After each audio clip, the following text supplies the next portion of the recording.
माँ भारती को प्रणाम, हिसाली वाली मैया के चरणों में प्रणाम और पावन चिंतन धारा आश्रम की ओर से राम राम। डॉक्टर पवन सिन्हा गुरु जी की हमेशा यही इच्छा रही है कि सनातन धर्म के अनुयायी अपने धर्म ग्रंथों का अध्ययन अवश्य किया करें, जिससे वे अपने धर्म के मूल रूप को स्वयं समझ सकें और उस पर गर्व करते हुए उसके सूत्रों से अपना जीवन सुगम बना सकें। लेकिन इस व्यस्त जीवन शैली में हर किसी के लिए पढ़ने का समय निकालना संभव नहीं हो पाता है, पर कहीं आते जाते जो यात्रा का समय मिलता है तब, या घर का काम करते हुए हम उन धर्म शास्त्रों को सुनकर समझने का प्रयास कर सकते हैं। इस श्रवण श्रृंखला का शुभारंभ हम ऋषि वाल्मीकि कृत रामायण के पाठ से करेंगे। हम और आप सभी मर्यादा पुरुषोत्तम श्री राम का जीवन चरित्र जानते हैं, पर क्या उनके सभी जीवन प्रसंगों से भली भांति परिचित हैं? ऋषि वाल्मीकि कृत रामायण पढ़ने से उस युग के इतिहास और भूगोल के साथ साथ राजनीति, आयुर्वेद, ज्योतिष, अर्थशास्त्र, मनोविज्ञान, आचार तथा व्यवहार आदि की भी अभूतपूर्व जानकारी मिलती है। बस इसकी काव्यात्मक शैली को समझकर उस युग में प्रयुक्त होने वाली भाषा को ध्यान में रखते हुए इस महान ग्रंथ को समझने का प्रयत्न करना होगा। संतों के शब्दों में कहूं तो इसका पठन, श्रवण, मनन साक्षात प्रभु श्री राम का सानिध्य प्राप्त कराता है। जिस घर में इसका नित्य पाठ किया व सुना जाता है, वहाँ श्री, वैभव, शांति, सुख और मोक्ष निवास करता है। इन्हीं पुनीत उद्देश्यों की प्राप्ति के लिए मैं रामायण पाठ प्रारंभ करती हूँ।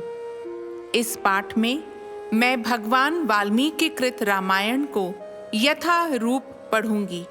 इस पाठ में मेरे द्वारा कोई विश्लेषण, भावार्थ, व्याख्या, मीमांसा नहीं होगी। तो आरंभ करते हैं श्री रामायण पाठ। ओम श्री गणेशाय नमः। ओम श्री सरस्वते नमः। ओम श्री हनुमते नमः। ओम श्री गुरुवे नमः। सियावर राम शरणागतम्।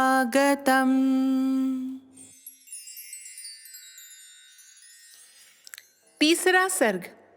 वाल्मीकि मुनि द्वारा रामायण काव्य में निबद्ध विषयों का संक्षेप से उल्लेख।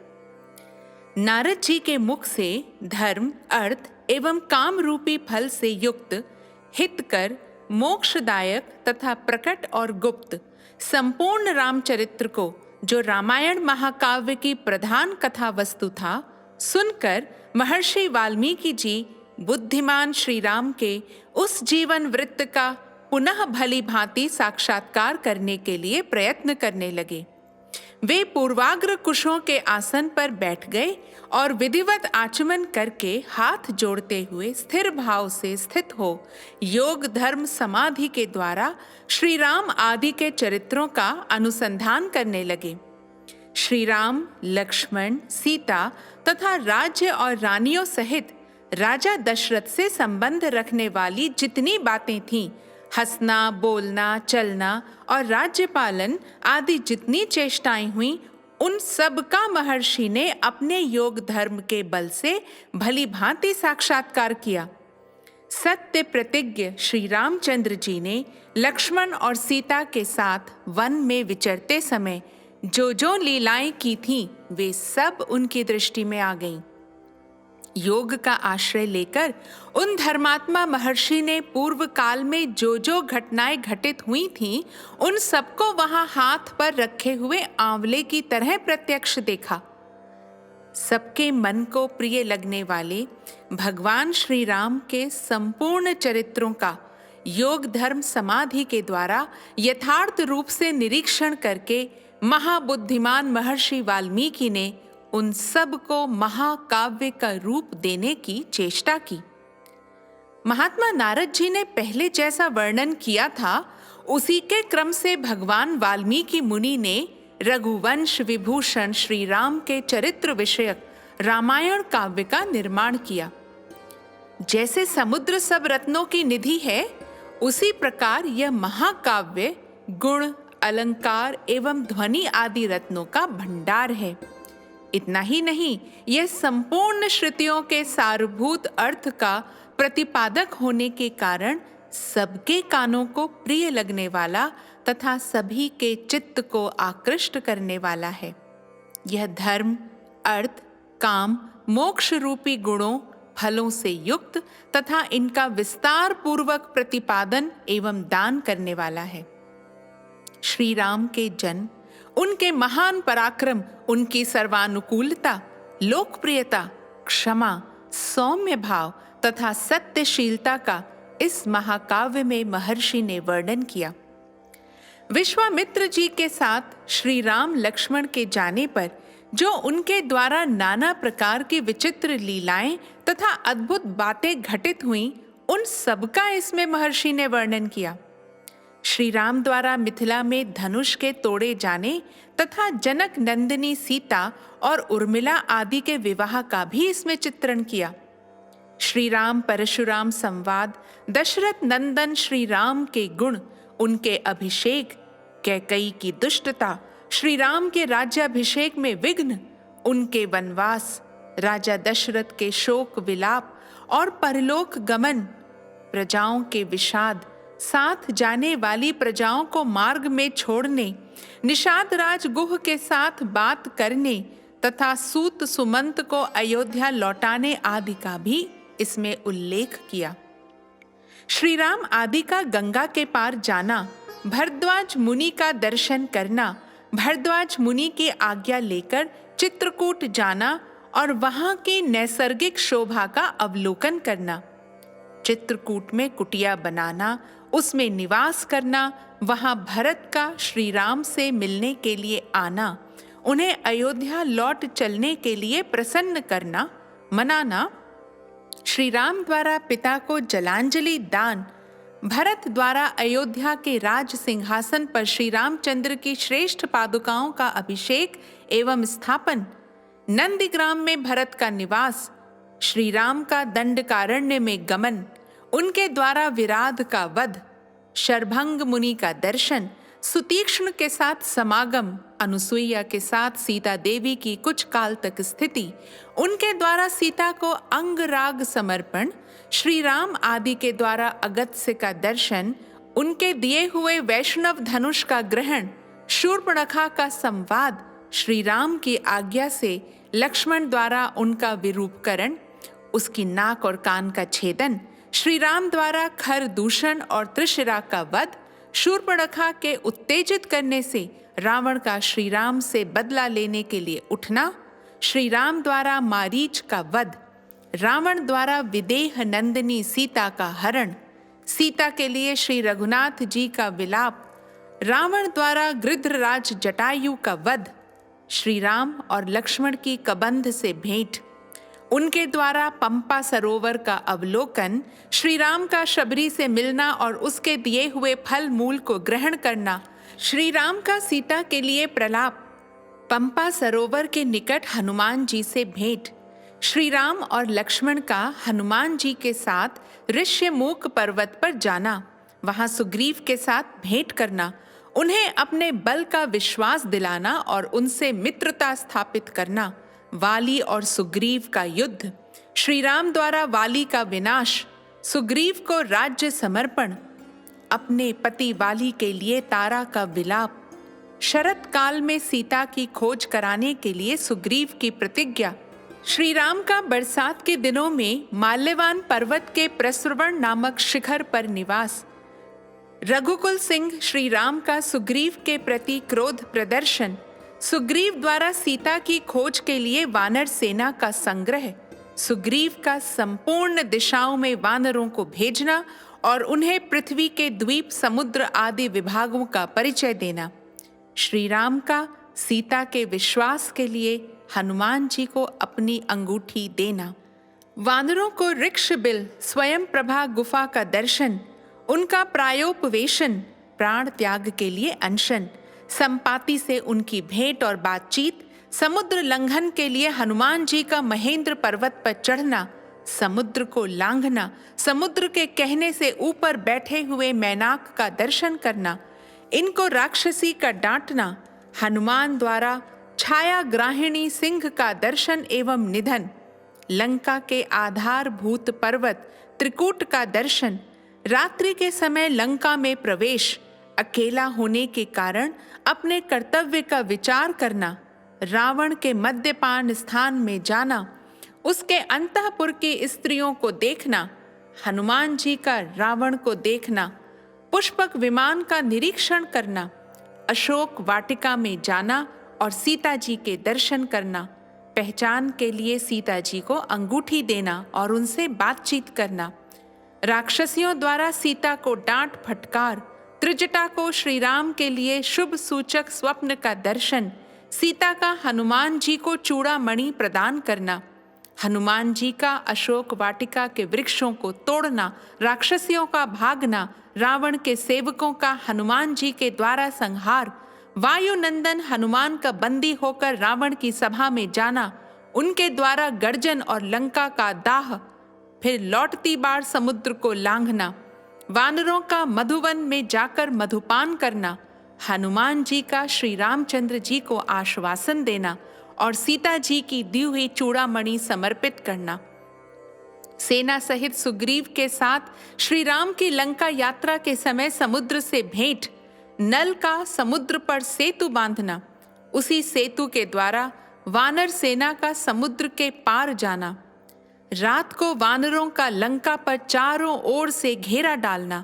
विभीषण के साथ श्री राम का मैत्री संबंध होना, विभीषण का श्री राम को रावण के वध का उपाय बताना, कुंभकर्ण का निधन, मेघनाद का वध, रावण का विनाश, सीता की प्राप्ति, शत्रु नगरी लंका में विभीषण का अभिषेक, श्री राम द्वारा पुष्पक विमान का अवलोकन, उसके द्वारा दल बल सहित उनका अयोध्या के लिए प्रस्थान, श्री राम का भरद्वाज मुनि से मिलना, वायुपुत्र हनुमान को दूत बनाकर भरत के पास भेजना तथा अयोध्या में आकर भरत से मिलना, श्री राम के राज्याभिषेक का उत्सव, फिर श्री राम का सारी वानर सेना को विदा करना, अपने राष्ट्र की प्रजा को प्रसन्न रखना तथा उनकी प्रसन्नता के लिए ही विदेह नंदिनी सीता को वन में त्याग देना इत्यादि वृतांतों को एवं इस पृथ्वी पर श्री राम का जो कुछ भविष्य चरित्र था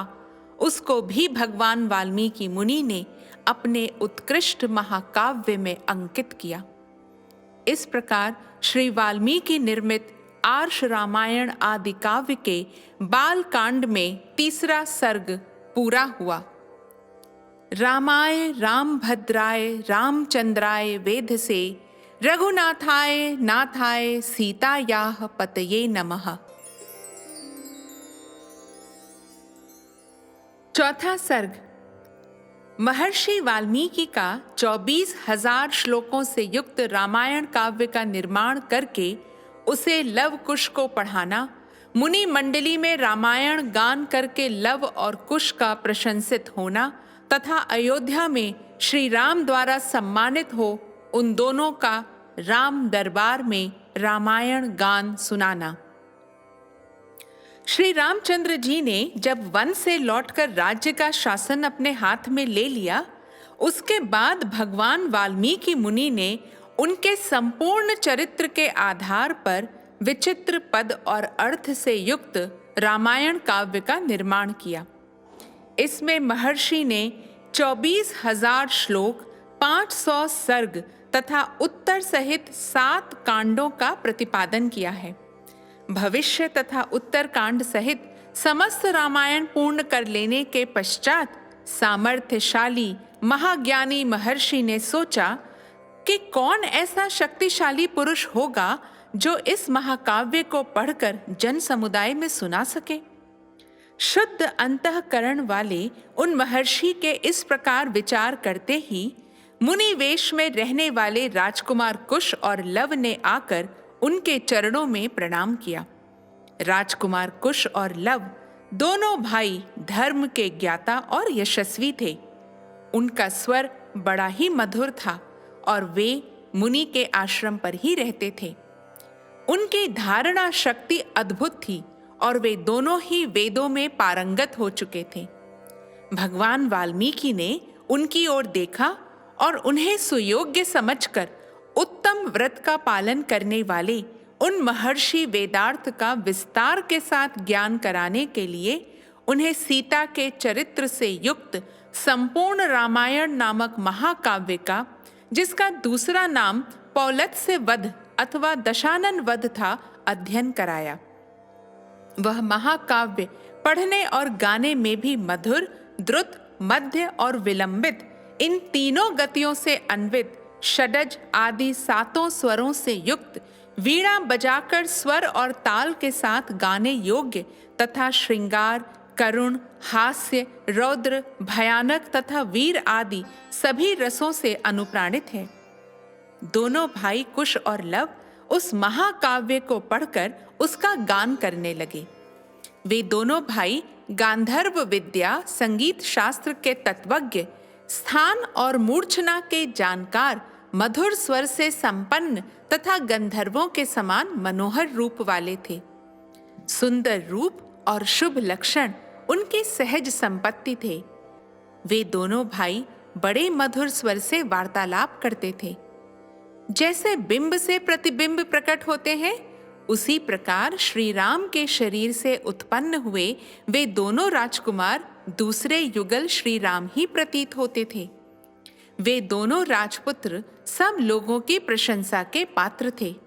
उन्होंने उस धर्मानुकूल उत्तम उपाख्यानमय संपूर्ण काव्य को जिह्वाग्र कर लिया था और जब कभी ऋषियों, ब्राह्मणों तथा साधुओं का समागम होता था, उस समय उनके बीच में बैठकर वे दोनों तत्वज्ञ बालक एकाग्रचित्त हो रामायण का गान किया करते थे। एक दिन की बात है, बहुत से शुद्ध अंतःकरण वाले महर्षियों की मंडली एकत्र हुई थी। उसमें महान सौभाग्यशाली तथा समस्त शुभ लक्षणों से सुशोभित महामनस्वी कुश और लव भी उपस्थित थे। उन्होंने बीच सभा में उन महात्माओं के समीप बैठकर उस रामायण काव्य का गान किया। उसे सुनकर सभी मुनियों के नेत्रों में आंसू भर आए और वे अत्यंत विस्मय विमुग्ध होकर उन्हें साधुवाद देने लगे। मुनि धर्म वत्सल तो होते ही हैं। वह धार्मिक उपाख्यान सुनकर उन सबके मन में बड़ी प्रसन्नता हुई। वे रामायण कथा के गायक कुमार कुश और लव की, जो प्रशंसा के ही योग्य थे, इस प्रकार प्रशंसा करने लगे। अहो, इन बालकों के गीत में कितना माधुर्य है! श्लोकों की मधुरता तो और भी अद्भुत है। यद्यपि इस काव्य में वर्णित घटना बहुत दिनों पहले हो चुकी है, तो भी इन दोनों बालकों ने इस सभा में प्रवेश करके एक साथ ऐसे सुंदर भाव से स्वर संपन्न राग युक्त मधुर गान किया है कि वे पहले की घटनाएं भी प्रत्यक्ष सी दिखाई देने लगी हैं, मानो अभी अभी आंखों के सामने घटित हो रही हों। इस प्रकार उत्तम तपस्या से युक्त महर्षि गण उन दोनों कुमारों की प्रशंसा करते और वे उनसे प्रशंसित होकर अत्यंत मधुर राग से रामायण का गान करते थे। उनके गान से संतुष्ट हुए किसी मुनि ने उठकर उन्हें पुरस्कार के रूप में एक कलश प्रदान किया। किसी दूसरे महायशस्वी महर्षि ने प्रसन्न होकर उन दोनों को वल्कल वस्त्र दिया। किसी ने काला मृग चर्म भेंट किया तो किसी ने यज्ञोपवीत। एक ने कमंडलू दिया तो दूसरे महामुनि ने मुंज की मेखला भेंट की। तीसरे ने आसन और चौथे ने कौपीन प्रदान किया। किसी अन्य मुनि ने हर्ष में भरकर उन दोनों बालकों के लिए कुठार अर्पित किया। किसी ने गेरुआ वस्त्र दिया तो किसी मुनि ने चीर भेंट किया। किसी दूसरे ने आनंद मग्न होकर जटा बांधने के लिए रस्सी दी, तो किसी ने समिधा बांधकर लाने के लिए डोरी प्रदान की। एक ऋषि ने यज्ञ पात्र दिया तो दूसरे ने काष्ठभार समर्पित किया। किसी ने गूलर की लकड़ी का बना हुआ पीढ़ा अर्पित किया। कुछ लोग उस समय आशीर्वाद देने लगे, बच्चों, तुम दोनों का कल्याण हो। दूसरे महर्षि प्रसन्नतापूर्वक बोल उठे, तुम्हारी आयु बढ़े। इस प्रकार सभी सत्यवादी मुनियों ने उन दोनों को नाना प्रकार के वर दिए। महर्षि वाल्मीकि द्वारा वर्णित यह आश्चर्यमय काव्य परवर्ती कवियों के लिए श्रेष्ठ आधारशिला है। श्री रामचंद्र जी के संपूर्ण चरित्रों का क्रमशः वर्णन करते हुए इसकी समाप्ति की गई है। संपूर्ण गीतों के विशेषज्ञ राजकुमारों, यह काव्य आयु एवं पुष्टि प्रदान करने वाला तथा सबके कान और मन को मोह देने वाला मधुर संगीत है। तुम दोनों ने बड़े सुंदर ढंग से इसका गान किया है। एक समय सर्वत्र प्रशंसित होने वाले राजकुमार कुश और लव अयोध्या की गलियों और सड़कों पर रामायण के श्लोकों का गान करते हुए विचर रहे थे। इसी समय उनके ऊपर भरत के बड़े भाई श्री राम की दृष्टि पड़ी। उन्होंने उन समादर योग्य बंधुओं को अपने घर बुलाकर उनका यथोचित सम्मान किया। तदनंतर शत्रुओं का संहार करने वाले श्री राम सुवर्णमय दिव्य सिंहासन पर विराजमान हुए। उनके मंत्री और भाई भी उनके पास ही बैठे थे।